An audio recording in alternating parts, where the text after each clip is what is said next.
Good morning all of you. Welcome to class BA B.Ed first year students. देखिए students, आज हम हमारी class में एक नया टॉपिक लेकर आए हैं और आज का हमारा टॉपिक है 16 संस्कार। ठीक है, तो आज हम 16 संस्कारों के बारे में चर्चा करेंगे। तो देखिए आज का टॉपिक 16 संस्कार।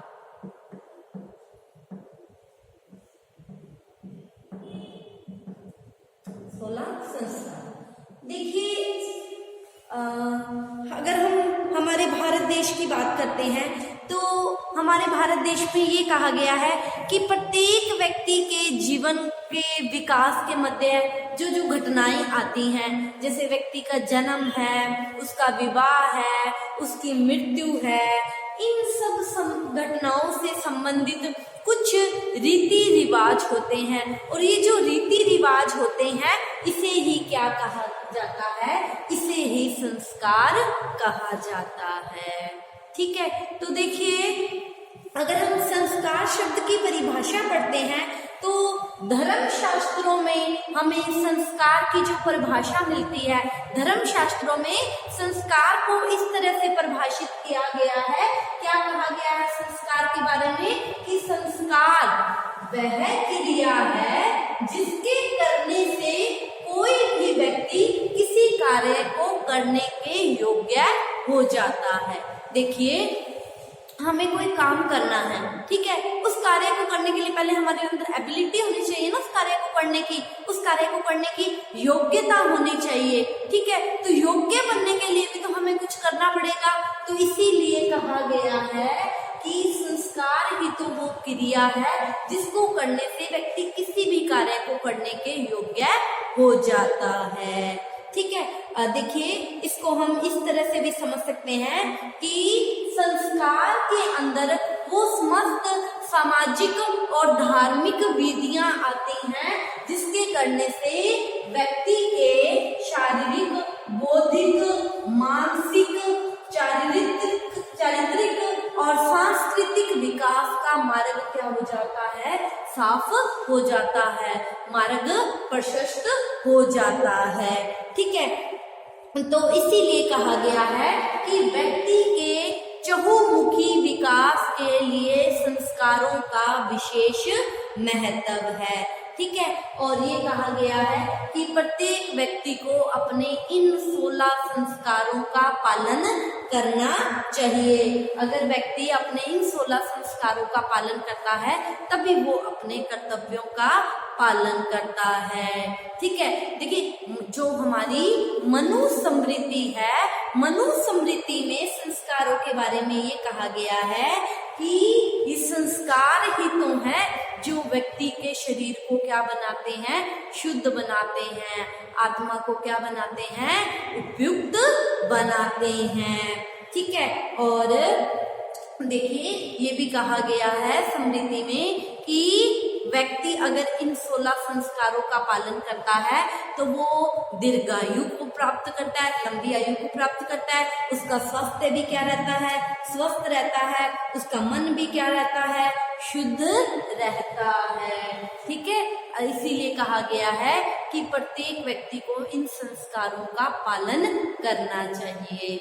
इसीलिए तो हमारी संस्कृति में इन संस्कारों को विशेष महत्व दिया गया है और ये संस्कार गर्भाधान से आरंभ होकर अंत्येष्टि तक समाप्त होते हैं। अंत्येष्टि मतलब शवाधान, जब व्यक्ति की मृत्यु हो जाती है तब ये संस्कार खत्म होते हैं। जन्म से, गर्भाधान से ही संस्कार क्या हो जाते हैं? शुरू हो जाते हैं। ठीक है, और इस संस्कार से के करने से व्यक्ति क्या हो जाता है? शुद्ध हो जाता है, किसी कार्य को करने के क्या हो जाता है? योग्य हो जाता है।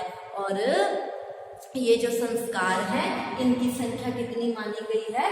16 मानी गई है। ये कितने संस्कार हैं? 16 संस्कार हैं। ठीक है, इन संस्कारों को करने से व्यक्ति क्या हो जाता है? द्विज जाति का हो जाता है। व्यक्ति को क्या कहा जाता है? द्विज, उसका दूसरा जन्म हुआ है, वो सभ्य बन चुका है। ठीक है, और जो प्राचीन काल था उसमें देखिए हमारे समाज में 4 वर्ण थे, ब्राह्मण, क्षत्रिय, वैश्य, शूद्र। ठीक है।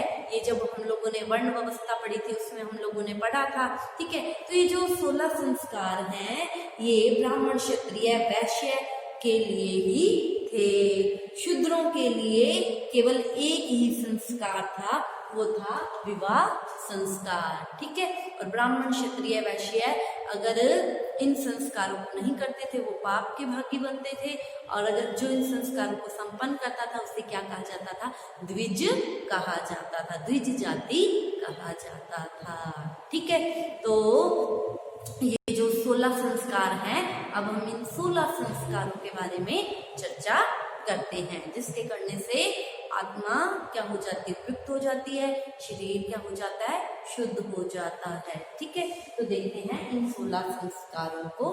देखिए 16 संस्कारों की बात करते हैं तो जो पहला संस्कार है, मैंने कहा है ना कि संस्कार व्यक्ति के जन्म से पूर्व ही शुरू हो जाते हैं, तो जो पहला संस्कार है वो है गर्भाधान संस्कार। देखिए गर्भाधान संस्कार से मतलब ये है, ये गर्भाधारण जो संस्कार है ये व्यक्ति के जीवन का पहला संस्कार है, ठीक है।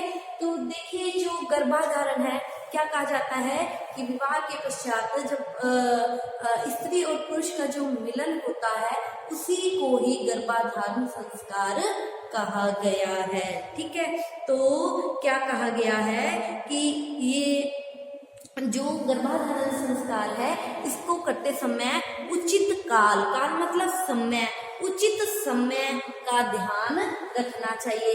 और प्राचीन काल में जब ये संस्कार होता था तो उचित काल और धार्मिक क्रियाओं के साथ इस संस्कार को संपन्न किया जाता था।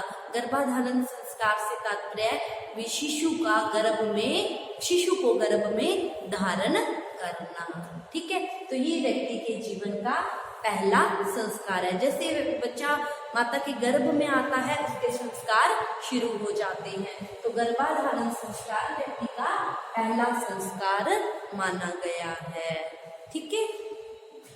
अब देखिए हम दूसरे संस्कार के बारे में जानते हैं। दूसरा संस्कार है पुष्पवन संस्कार। तो देखिए पुष्पवन संस्कार क्या संस्कार था? देखिए कि अब देखिए इससे पहले हमने गर्भाधारण, बच्चा गर्भ में आ गया है। अब देखिए पुष्पवन संस्कार क्या है कि गर्भ में जो बच्चा है उसको पुत्र रूप देने के लिए जो संस्कार किया जाता था उसको पुष्पवन संस्कार कहा जाता था। और ये जो संस्कार है पुष्पवन जो संस्कार है ये गर्भाधारण संस्कार के दूसरे और तीसरे महीने पुष्पवन संस्कार किया जाता था। इस संस्कार में क्या किया जाता था? देवताओं की स्तुति करके, मंत्र उच्चारण करके पुत्र प्राप्ति के लिए पुष्पवन संस्कार किया जाता था।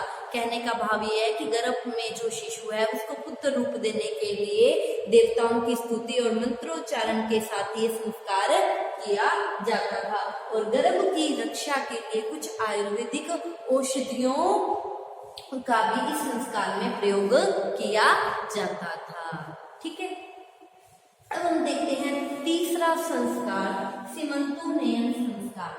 देखिए सीमंतोन्नयन संस्कार क्या संस्कार था कि जो गर्भवती स्त्री है, ठीक है, गर्भवती स्त्री को अमंगलकारी शक्तियों से बचाने के लिए सीमंतोन्नयन संस्कार किया जाता था, ठीक है। और ये गर्भ के चौथे या छठे महीने में किया जाता था, ठीक है।